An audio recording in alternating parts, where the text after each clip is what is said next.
Hello friends, welcome to our channel. ఈరోజు మనము వినాయకుడికి చేసే 21 రకాల పత్రాల గురించి కొన్ని విషయాలు మాట్లాడుకుందాం.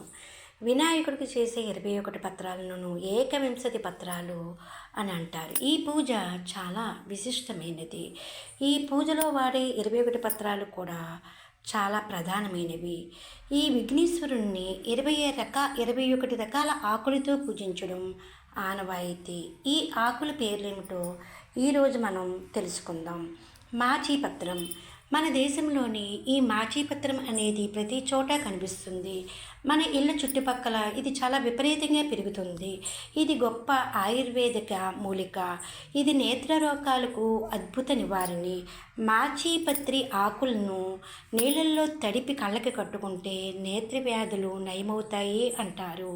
చర్మ రోగాలకి మంచి మందు. ఈ ఆకును పసుపు నువ్వుల నూనెతో కలిపి ఆ ముద్దను చర్మవ్యాధి ఉన్న చోట పైపోతగా రోజు రాస్తూ ఉంటే వ్యాధి తొందరలో నివారణ అవుతుంది.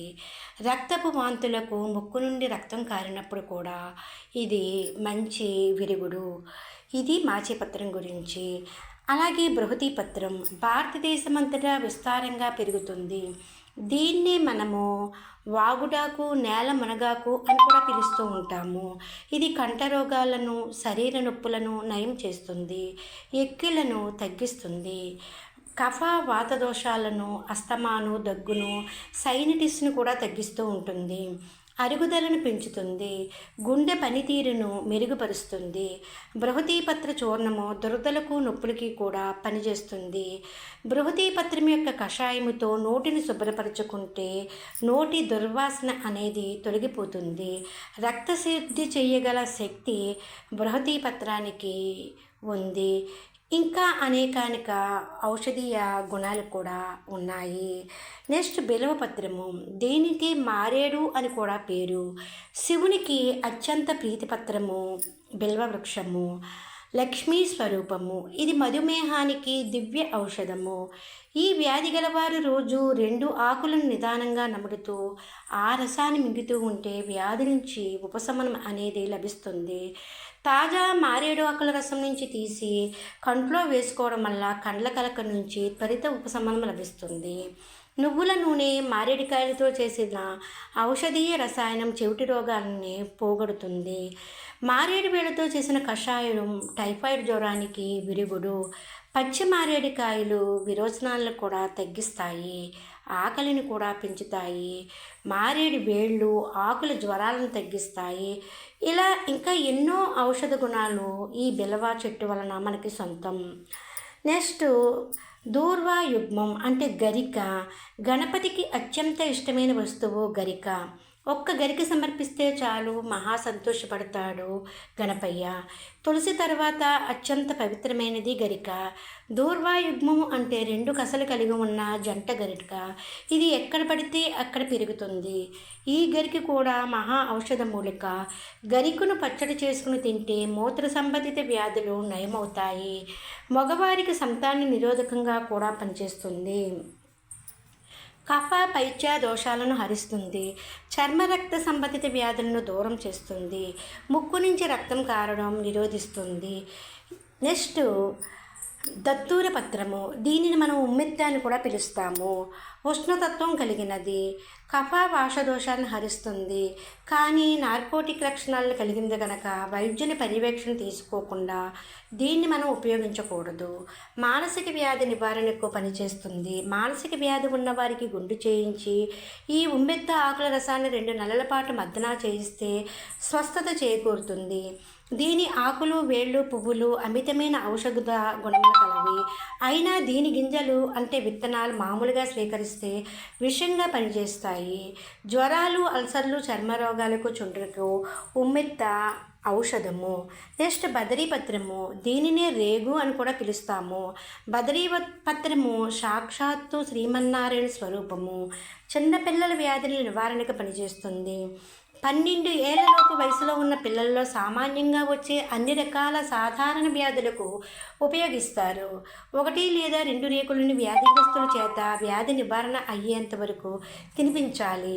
కానీ రేగు ఆకులు ఎక్కువగా తింటే కఫం వచ్చే ప్రమాదం ఉంది కాబట్టి రేగు ఆకులు జుట్టుకు మంచి ఔషధము. జుట్టు ఆరోగ్యంగా పెరగడానికి రేగు ఆకులు బాగా ఉపయోగపడతాయి.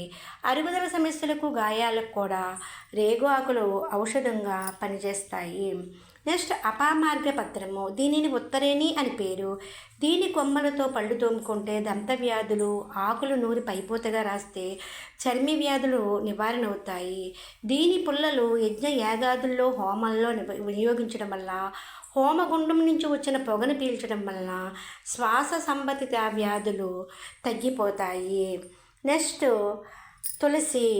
ఎంత చెప్పుకున్నా తరిగిపోని ఔషధ గుణాలున్న మొక్క తులసి చాలా పరమ పవిత్రమైనది, విష్ణుమూర్తికి ప్రీతికరమైనది. తులసి మొక్క లేని ఇల్లు ఉండరాదు అంటోంది మన సాంప్రదాయం.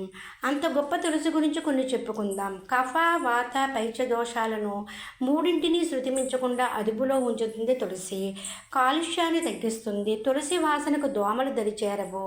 తులసి ఆకులు, వేర్లు, కొమ్మల్లో అనేక ఔషధ గుణాలు ఉన్నాయి. చర్మ రోగాలను నయం చేస్తుంది. తులసి ఆకులు నమలడం చేత పంటి, చిగురు రోగాలు నయమవుతాయి. ఇలా ఎన్నో రకాల ఉపయోగాలు ఉన్నాయి తులసి వలన. నెక్స్ట్ చూతపత్రము అంటే మామిడాకు. నోటి దుర్వాసన, చిగులువాపు వంటి సమస్యల నుంచి ఉపశమనం ఇస్తుంది. ఈ ఆకుకు శుభకార్యాల్లో విశిష్ట స్థానం ఉంది. మామిడి తోరణం లేని హైందవ గృహం పండుగ రోజుల్లో కనిపించదు. నెక్స్ట్ కరవీరపత్రం. దీనిని మనం గన్నేరు అని కూడా పిలుస్తాము. గన్నేరుకి శాస్త్రంలో చాలా ప్రాముఖ్యత ఉంది.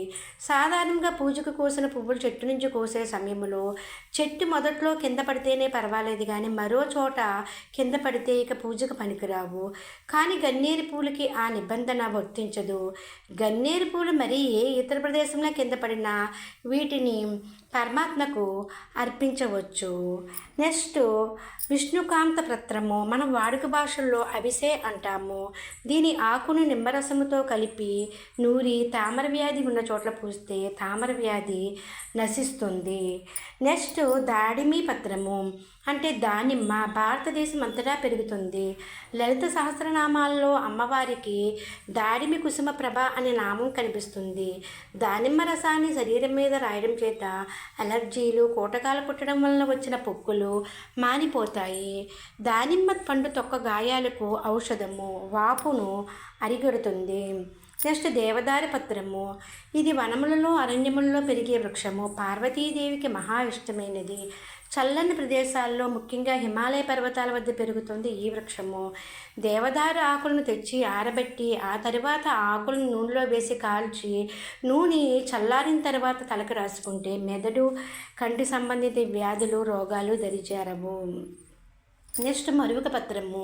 మనం దీన్ని వాడుక భాషలో మరువం అంటారు. ఇది అందరి ఇళ్లల్లోనూ, అపార్ట్మెంట్ల్లోనూ, కుండీల్లోనూ పెంచుకోవచ్చు. ఇది మంచి సువాసన గల పత్రము. మరువము వేడి నీళ్ళలో వేసుకుని ఆ నీటితో స్నానం చేస్తే శరీరానికి ఉన్న దుర్వాసన తొలగిపోతుంది. సింధూవార పత్రము. వావిలి ఆకు. ఇది తెలుపు, నలుపు అని 2 రకాలు. రెండిటిల్లో ఏదైనా వాలివి ఆకులను నీళ్ళల్లో వేసి మరిగించిన నీటితో బాలింతలకు స్నానం చేయిస్తే బాలింత వాతరోగము, ఒంటి నొప్పులు ఉపశమిస్తాయి. నెక్స్ట్ జాజీ పత్రము. జాజీ పత్రానికి అనేక ఔషధ గుణాలు ఉన్నాయి. ఇవి అన్ని చోట్ల లభిస్తుంది. జాజి పూలు మంచి సువాసన కలిగి మనిషికి ఉత్తేజాన్ని, మనసుకు హాయిని ఇస్తాయి.